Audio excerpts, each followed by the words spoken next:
Bonjour, je suis Jérôme Michaud-Larivière. J'ai créé NewWind en 2011, juste après l'événement de Fukushima, pour essayer de répondre à une problématique de l'énergie, en essayant de trouver une solution de proximité.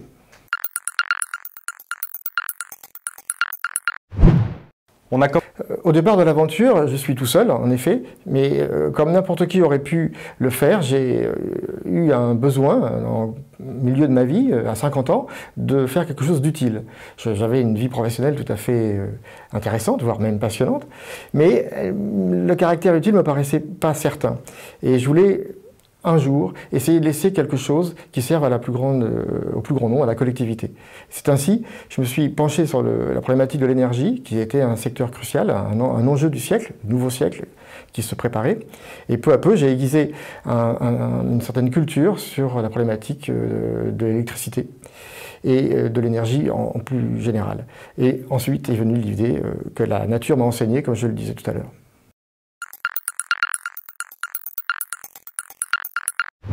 L'arbre à vent est venu d'une idée très simple. Il s'agissait de s'approcher le plus possible du consommateur et donc de proposer un produit acceptable, silencieux et, si possible, beau. Alors, la notion du beau est très subjective, alors nous avons essayé de la confier à un grand designer, c'est Claudio Colucci qui s'est penché là-dessus, et sa mission était très claire. Comment arriver à loger 100 petites turbines, micro-turbines, qui produisent donc de l'électricité, dans une forme sympa. La meilleure réponse, ça a été donc l'arbre, et pas n'importe quel arbre. Il y a la rencontre entre l'esthétisme, la recherche du beau, et la recherche de la performance. Et donc, en imaginant un tronc qui se divise en 3 parties, nous avons fait un arbre capable de supporter un grand nombre de turbines et d'avoir l'espace du centre libéré pour laisser passer les flux d'air et que toutes les feuilles, donc toutes les turbines, profitent de l'énergie qui le traverse. C'est ainsi que nous avons fait un arbre en acier pour le tronc et les branches qui porte 96 feuilles turbines qu'on a appelées aérolifes, qui sont elles en plastique, qui tournent sur leur axe. C'est un axe vertical, donc c'est un produit complètement silencieux, puisqu'on ne coupe pas la ligne du fluide, hein. Le vent rentre dans la pale très doucement et produit de l'électricité. L'électricité est conduite par des petits fils tout à fait classiques, à travers les branches et le tronc, puis amenée à la maison, au TGBT, au bâtiment, à la borne de recharge, via un onduleur qui rend le courant en alternatif. C'est une technologie vraiment innovante. Quand nous avons commencé dans ce secteur du micro-éolien, on a hérité d'une filière pas très sérieuse, pour le dire, avec parfois des mauvaises pratiques.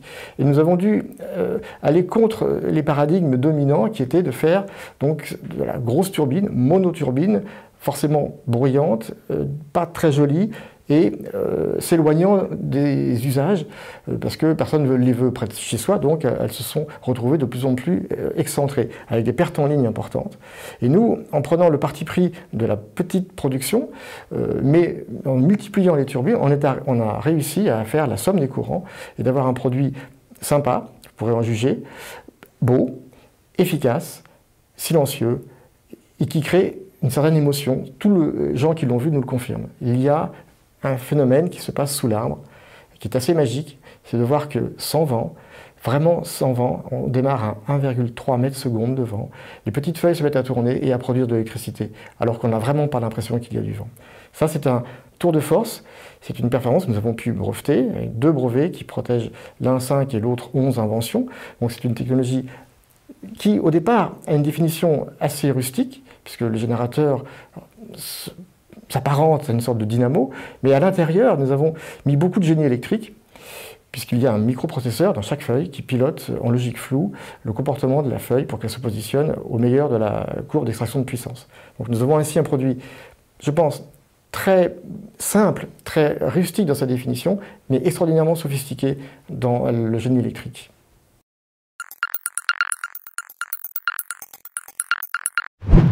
À ce jour, NewWind a fabriqué 2 prototypes à échelle 1 Et bien sûr, un grand nombre de prototypes intermédiaires qui nous ont permis de progresser. Nous sommes à la V7 des générateurs, à la V4 des aérolifs, les feuilles.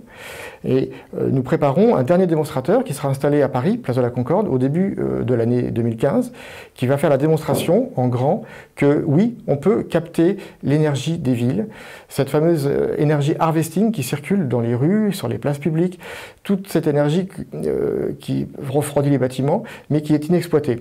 Nous avons fait le pari de la récupérer pour aussitôt la traduire en un service électrique immédiat de proximité. Donc, ce démonstrateur annonce la commercialisation de l'arbre à vent qui commencera aussitôt après, à partir de février-mars 2015.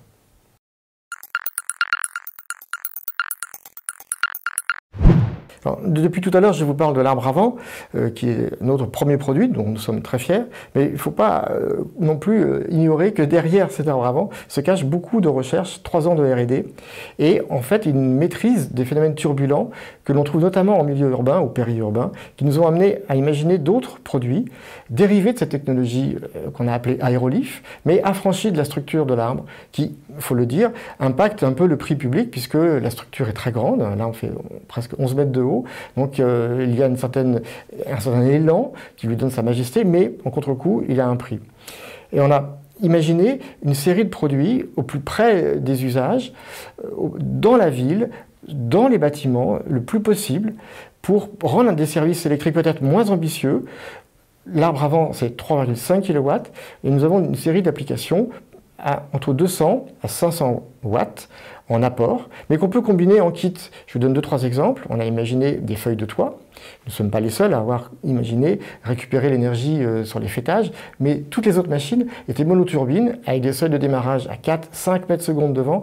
Avec notre techno, on démarre à 1,3 mètres secondes, comme je vous disais, et donc on profite de l'énergie à peu près 300 jours par an. Les autres machines, c'est à peu près 240-220 jours. Donc on a un grand avantage, puisque notre plage utile est bien plus grande. Donc je parle de feuilles de toit, on a des balcons, on a imaginé des balcons, on a remplacé, si vous voulez, les pilastres qui tiennent la rambarde par des éoliennes, mini-éoliennes bien sûr, designées, invisibles, mais qui permettent de faire balcon pour la sécurité et de récupérer l'énergie qui rase les bâtiments. Et vous imaginez un immeuble de 20 mètres, 30 mètres de haut, ou des tours de 100 mètres, c'est énormément d'énergie qui circule le long des façades et qui ne sert à rien, juste à refroidir, et nous voulons la récupérer pour la transformer en électricité. Nous avons imaginé des feuilles de route pour récupérer l'énergie cinétique des véhicules en déplacement. Ça aussi, ce n'est pas une idée très originale, mais toutes les expériences sont échouées pour la même raison. Les gens ont mis des grosses monoturbines sur le bord de la route, et le temps que le camion passe, le gain d'énergie apporté par son déplacement dure que 4 secondes. 2 secondes pour une voiture. Donc le principe inertiel des machines traditionnelles empêche la captation de l'énergie. Donc ce sont des chimères. Nous, avec notre approche, qui a une inertie proche de 0, on récupère toutes ces turbulences, tous ces flux à l'instant où elles arrivent sur la feuille. Et donc on peut la traduire en électricité. On a imaginé encore d'autres systèmes, parfois invisibles, intégrés au bâtiment, que je raconterai peut-être plus tard.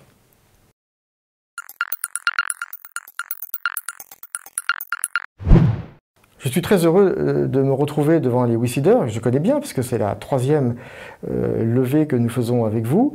Entre-temps, la famille s'est agrandie, je vois qu'il y a 20 000, j'entends même parler de 30 000 WeSeeders, c'est extraordinaire. Et donc, nous avons déjà réussi ensemble 2 tours de table, et c'est donc le 3e qui cette fois-ci s'agrandit à un plus grand nombre de gens parmi vous, puisque depuis le décret du 1er octobre, c'est 100 plafonds d'investisseurs. 1 million, c'est les besoins en argent pour lancer ce dernier démonstrateur, et juste derrière, l'industrialisation de l'arbre pour le mettre sur le marché courant printemps 2015. Au-delà, bien sûr, nous avons recruté, renforcé nos équipes mécafluides pour les mettre sur les applications que j'ai évoquées précédemment, pour pouvoir espérer mettre les premières sur le marché à la mi-2015, et les suivantes viendront en 2016.